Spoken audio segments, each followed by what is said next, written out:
Tá começando mais um Papo Maroto e hoje a gente vai falar com a psicóloga Elisandra Pires. A gente vai conversar sobre dilemas das redes sociais, como é que elas estão nos adoecendo e quais também são os desafios para que a gente possa se curar coletivo, nos curar coletivamente. Então, tudo bom? Boa tarde, tudo bem? Para começar o nosso papo, eu queria entender de que forma que a psicologia está pensando essa sociedade hiperconectada, né? Nas redes sociais, nas pesquisas. Hoje em dia tem quem diga que a gente nem está mais numa extensão do homem na máquina, a gente é um homem pós-orgânico. Como é que a psicologia tem estudado, pensado, inclusive clinicamente tratado essas pessoas que estão precisando de auxílio? Assim, a gente vem dialogando bastante em relação a como as pessoas estão fazendo uso, né, da máquina, da rede social, da internet e de todas essas áreas que diz respeito à cibernética. E isso também tem sido demanda de consultório. Pessoas que perderam o controle desse uso e estão buscando ajuda em consultório. Né? As pessoas antigamente buscavam por ter muita ansiedade, estresse, não que isso tenha acabado, pelo contrário, tem aumentado também. Mas essa ansiedade, esse estresse também está ligado, ou pode estar ligado, à questão do uso das redes, das mídias, né? Da internet em geral. Tem crises que a gente tem visto, dados nos apontam, desde vazamento, né, que a gente tem visto de exposição absurda e esse limite do particular, privado e público, ela que tem se tornado tão fluido a não existente, há questões de hiperexposição. Como é que essas pessoas têm chegado nas clínicas, ou o que é que você tem acompanhado, mesmo ou na academia, de forma acadêmica ou de forma mais clínica, como é que essas pessoas têm chegado? Quais são as principais demandas delas? Esse fato da exposição exacerbada ou da exposição da imagem de uma pessoa por outras pessoas, né? Eu gosto até de falar assim, que quando você coloca qualquer coisa na rede social, você realmente está expondo a sua vida em uma praça pública. Porque muitas vezes a gente cria aquela ilusão de que colocar na rede social, seja uma mensagem, né, privada, ou seja numa rede social pública, você acha que está colocando ou só para seus seguidores ou só para a pessoa que você estava conversando individualmente. Mas a gente sabe que não, que no mundo das redes existe um batalhão de pessoas trabalhando por trás daquela mensagem que você enviou, por trás daquele post que você fez, sem contar também nas intenções da pessoa para quem você envia certos tipos de mensagens. E isso acarreta demandas psicológicas que podem levar a adoecimentos psíquicos também. E a sociedade em geral precisa refletir sobre essas questões. Não é só como usar, é também o que expor. E muitas vezes também a gente observa que essa exposição, ela também cria uma realidade ilusória. E essa realidade ilusória faz com que a gente perceba que a gente é menos feliz do que o que está sendo exposto ali nas redes sociais. Como tratar? Quais os primeiros passos para identificar? Porque a gente sabe que é um caminho inevitável, a gente não tem mais como se descolar das tecnologias, também não acho que seria justo. Mas já que a gente está nele, qual seria a forma mais saudável para que a gente esteja no universo digital e, ao mesmo tempo, consiga manter uma sanidade? Se é que é possível falar de sanidade também. É possível, sim, falar de sanidade. Eu gosto sempre de falar, como eu trabalho muito nessa área de dependências, né? De vícios, como as pessoas chamam socialmente, eu gosto sempre de falar que tudo tem um lado bom, mas tudo que é exagerado, ele causa prejuízo para o ser humano. Então, a gente não vai também demonizar a internet nem as redes. Ela foi criada com uma intenção boa, né, de tecnologia, de encurtar a distância entre as pessoas, de levar a informação de uma forma mais rápida. Só que a forma que a gente faz uso dessas tecnologias é que está nos adoecendo. Por exemplo, você perguntou sobre como fazer, né, para cuidar também da nossa saúde em relação a esse uso.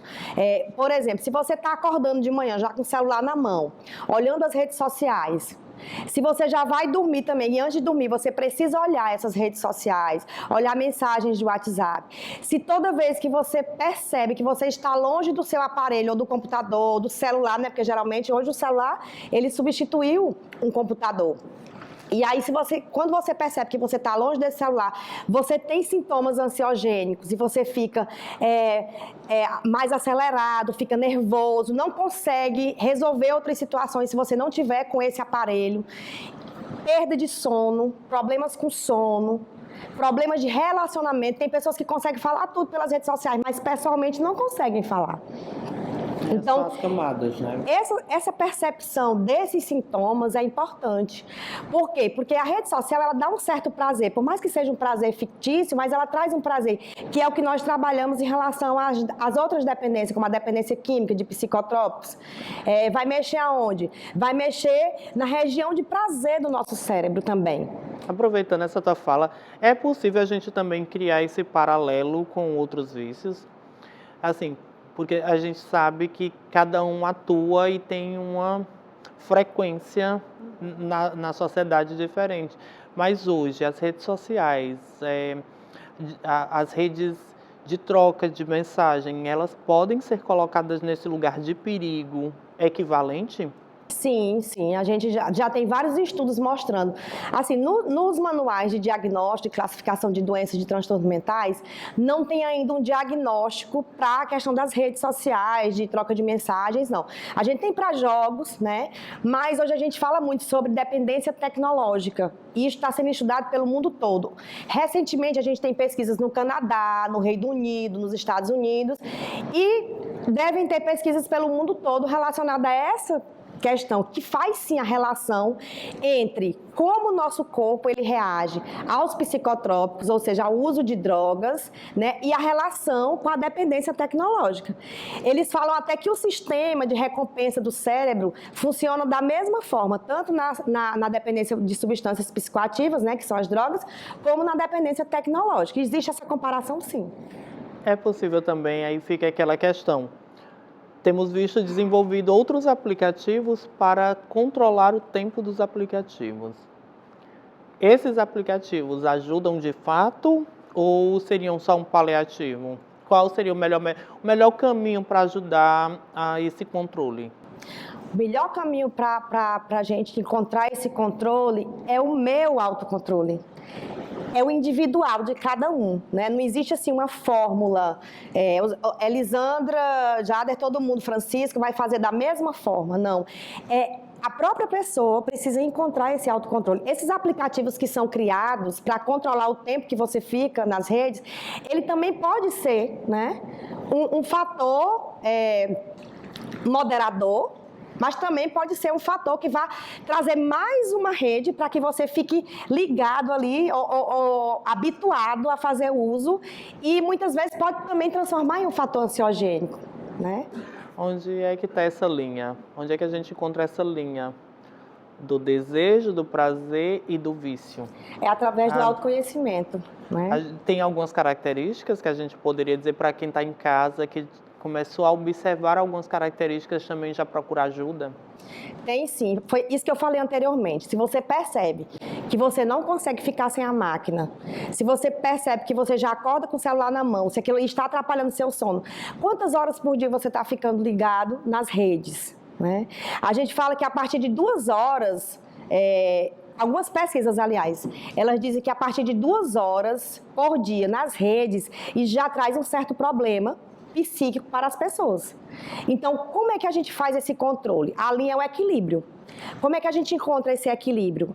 Através do autoconhecimento. É eu perceber o quanto aquilo está me prejudicando. Por exemplo, se eu sou um estudante e percebo que não consigo manter o foco nos meus estudos, porque o celular está do lado e a cada 5 segundos eu vou pegando no celular para acompanhar como é que estão as redes sociais, eu já percebo que isso aí está me atrapalhando de alguma forma.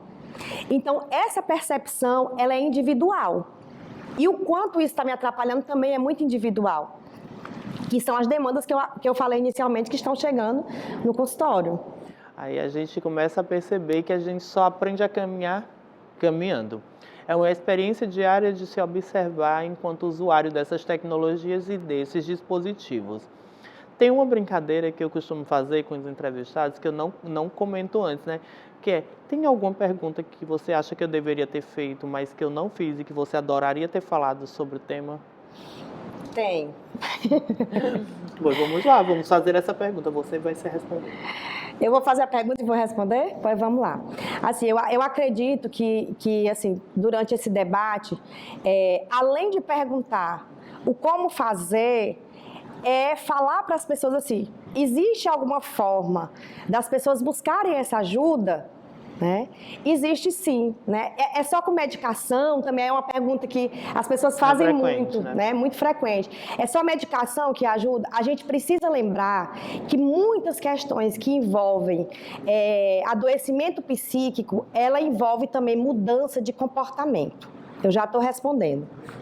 Então, não é só a medicação que vai ajudar em muitas situações, por exemplo, em um nível de ansiedade exacerbada, ou um transtorno de ansiedade generalizada, um transtorno depressivo, não é só a medicação, e sim também uma mudança de comportamento. E como é que a gente muda comportamento? Através de hábitos. É mudando hábitos que a gente também muda comportamento.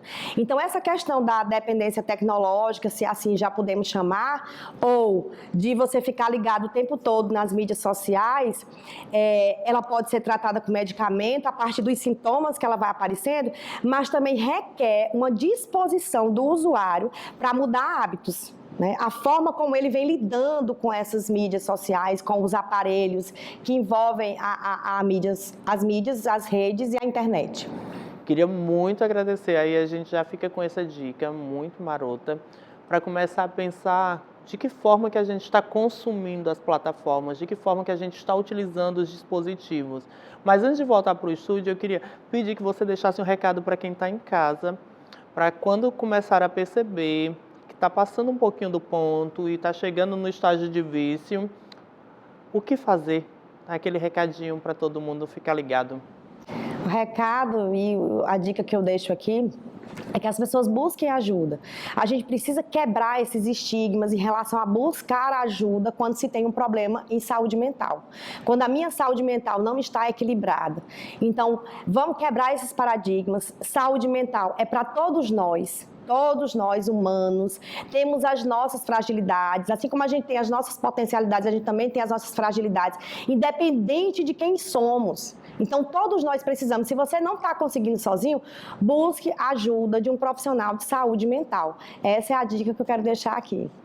Tem um autor que eu gosto muito que costuma falar que é mais fácil a gente atravessar os multiversos do que procurar ajuda psicológica. Então, por favor, procure ajuda gratuita. Em Teresina tem muitos contatos. A gente sempre deixa nas redes sociais da TV Assembleia essas dicas. E que a gente vai ficar muito feliz se você começar a se identificar e também se cuidar, se tratar. E é com essa dica que a gente volta para o estúdio, porque ainda tem muito papo.